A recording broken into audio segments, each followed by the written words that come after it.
تو ایک شخص نے حضور سے کہا کہ حضور مجھے کوئی وصیت کیجئے۔ حضور نے اسے ارشاد فرمایا کہ تو غصہ نہ کیا کر۔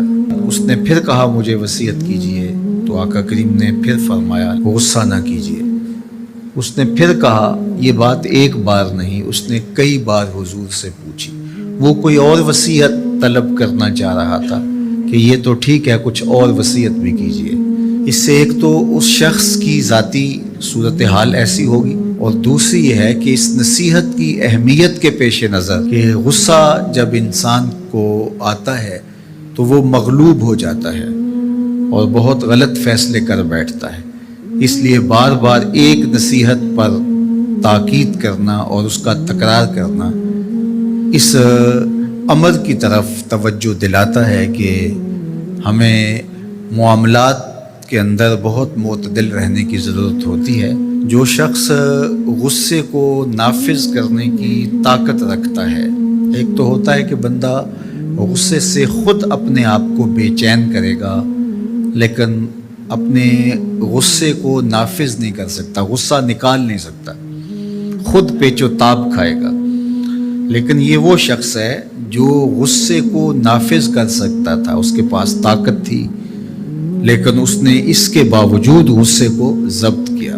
حضور علیہ السلام نے ارشاد فرمایا، قیامت کے دن اللہ تعالیٰ لوگوں کے سامنے اسے بلائے گا، تو اللہ تعالیٰ اسے اختیار دے گا کہ جنت کی حوروں میں سے جس کے ساتھ تم نکاح کرنا چاہتے ہو، جس کے ساتھ تم رہنا چاہتے ہو، تمہیں اس کا اختیار دیا گیا ہے، اس لیے کہ تم نے اپنے غصے کو ضبط کیا، اس کو نافذ کرنے کی طاقت کے باوجود۔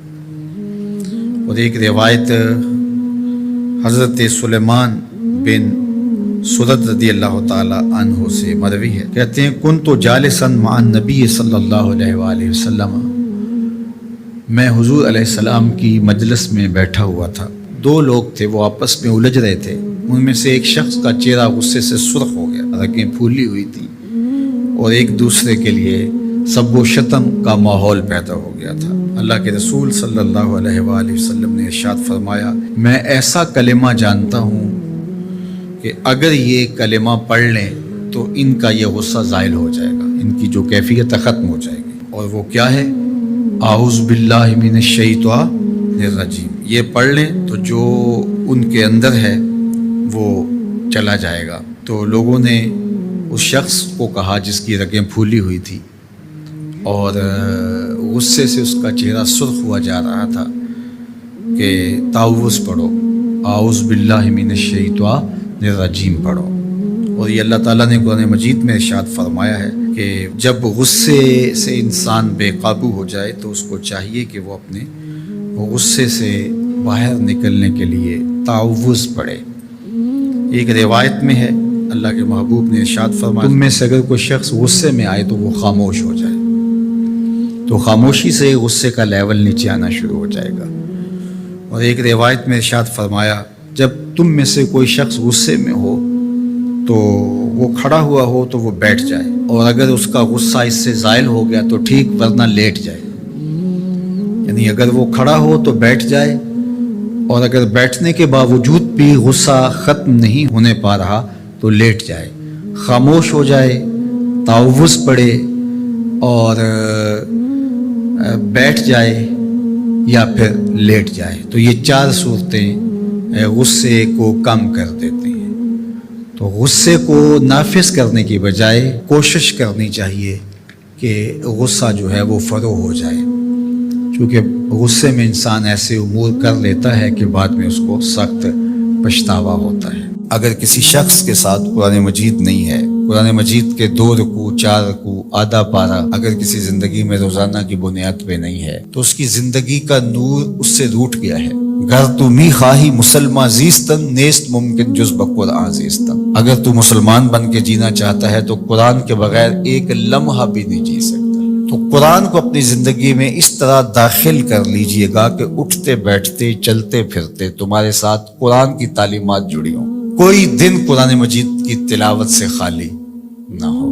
ہمیں اس کی ترغیب دی گئی ہے، اور یہ خوش بختی کی علامت ہے کہ تمہارے ساتھ قرآن ہو۔ فرمایا گیا کہ وہ سینہ ایک قبرستان کی طرح ہے جس میں قرآن نہیں ہے۔ تو تو ایک تو قرآن مجید کی کچھ صورتوں کو باقاعدہ یاد کر کے اپنے سینوں میں نقش کرنا چاہیے، جس طرح سورۃ الملک ہے قرآن مجید کی دوسری صورتیں، اگر اس کے علاوہ بھی آخری پارہ جو ہے اگر سب یاد ہو جائے تو کم از کم آدھا پارہ آخری یاد کر لیں۔ سورہ الواقعہ ہے، سورہ یاسین قلب القرآن کہا گیا ہے، ایک مرتبہ سورہ یاسین پڑھنے سے 10 مرتبہ قرآن پڑھنے کا ثواب ملتا ہے، اور جو شخص اپنے دن کا آغاز سورہ یاسین سے کرتا ہے سارا دن وہ اللہ کی امان میں رہتا ہے۔ سورہ حشر کی آخری 3 آیات پڑھنے کی تلقین کی گئی ہے شام سویرے، جو شخص صبح کو پڑھ لیتا ہے سارا دن امان میں رہتا ہے، اور اگر وہ فوت ہو جائے تو زمرہ شہداء میں لکھا جائے گا، اور جو شام کو پڑھ لے ساری رات اللہ کی امان میں رہتا ہے، فرشتے دعائیں کرتے رہتے ہیں،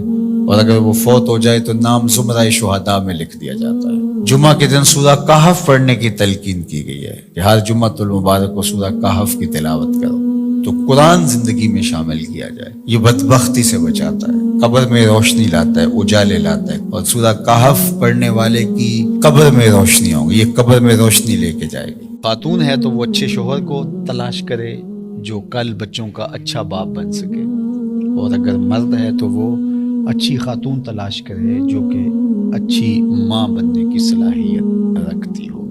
اگر معاشرے میں ڈیمانڈ ہی ہوگی تو پھر یہ صلاحیتیں لوگ اپنے اندر پیدا بھی کریں گے۔ جب رشتوں کی ڈیمانڈ یہ نہیں رہے گی، ظاہری چمک دمک اور مال و دولت اور یہ ساری چیزیں ہوں گی، تو پھر ظاہر ہے اس کی طرف دوڑ لگ جائے گی، اور جب اوصاف حمیدہ اور اچھی عادات، دینداری اور یہ چیزیں عورت کے لیے معیار قرار پائیں گی تو پھر رجحان فطری طور پہ ادھر ہو جائے گا۔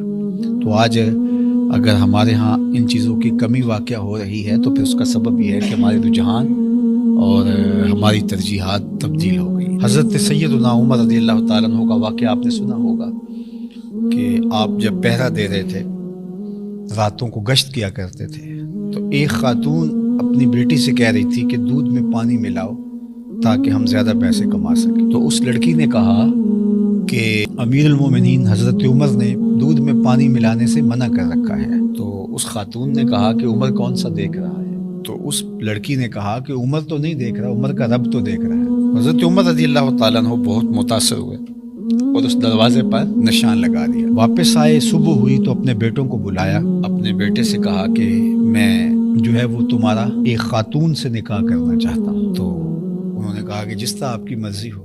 تو پھر آپ نے اس گھر پیغام بھیجا اور اس بیٹی کے رشتے کے لیے اس کی ماں سے کہا۔ تو حضرت عمر کے فرزند کا نکاح ہوا اس خاتون سے، ان سے ایک بیٹی پیدا ہوئی جس کا نکاح پھر عبدالعزیز سے ہوا، اور اس عبدالعزیز سے اور حضرت عمر کی پوتی سے پھر ایک بیٹا پیدا ہوا جس کا نام حضرت عمر بن عبدالعزیز۔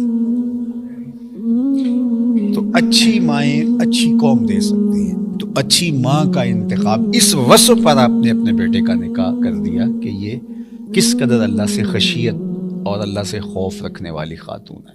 حضور نے ارشاد فرمایا کہ نکاح کیا جاتا ہے 4 چیزوں کی وجہ سے، لمالہا، لجمالہا، لحسبہا۔ کسی کے مال کی وجہ سے نکاح کیا جاتا ہے، حسب و نسب کی وجہ سے نکاح کیا جاتا ہے، اسی طرح جو ہے وہ حسن کی وجہ سے نکاح کیا جاتا ہے۔ پھر فرمایا کہ جو ہے وہ دین کی وجہ سے نکاح کرنے کی پھر تلقین ارشاد فرمائی، اور دین سے مراد وہ خوبیاں ہیں جو دین ہمیں بتاتا ہے، وہ جہاں پائی جائیں۔ فرمایا جس کا اخلاق کو، جس کا دین تمہیں پسند آ جائے اس سے اپنی بیٹی کا نکاح کر دو۔ نکاح کے انتخاب کے لیے 2 چیزیں بیان، جس کا خلق اور جس کا دین تمہیں پسند آ جائے اس سے اپنی بیٹی کا نکاح کر دو۔ ابو الاسود الدؤلی زمانہ جاہلیت کا ایک شاعر گزرا ہے۔ ایک دن وہ اپنے بیٹوں سے کہنے لگا کہ میں تمہارے پیدا ہونے سے پہلے بھی اور تمہارے پیدا ہونے کے بعد بھی تمہارے اوپر بڑے احسانات کیے۔